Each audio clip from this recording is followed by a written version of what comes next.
બોર્ડના વિદ્યાર્થીઓને ઘણી ચિંતા હોય છે. સાહેબ 3 કલાકમાં પેપર નહીં પૂરો થાય તો શું કરશું? મારે સ્કૂલમાં પૂરો નથી થયો, નવમાસિકમાં પૂરો નથી થયો, હવે શું કરવાનું? ડોન્ટ વરી, મેઘાણી સર ઇઝ હિયર. અગર તમારો 3 કલાકમાં પેપર પૂરો નથી થતો તો ધોરણ 10ના વિદ્યાર્થીઓને આ સમય પ્રમાણે વિભાગ લખવા જોઈએ.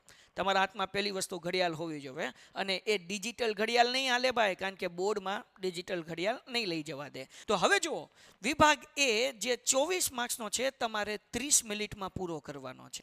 વિભાગ બી જે 18 માર્ક્સનો છે, એટલે કે 9 પ્રશ્ન હશે, આ તમારે 45 મિનિટમાં પૂરો કરવાનો છે. વિભાગ સી અગેન 18 માર્ક્સનો છે, જેમાં 6 જ પ્રશ્ન છે, એટલે કે વિભાગ સી 45 મિનિટમાં પૂરો થવો જોઈએ. વિભાગ ડી જે 20 માર્ક્સનો છે, જેની અંદર 4 પ્રશ્ન છે, એ તમારે 40 મિનિટમાં પૂરો કરવો જોઈએ. તો આ રીતે તમે ફોલો કરશો, હું ગેરંટી આપું છું તમારો પેપર પૂરો થશે. તમારા મિત્રોમાં વિડીયો શેર કરી દો. Good bye.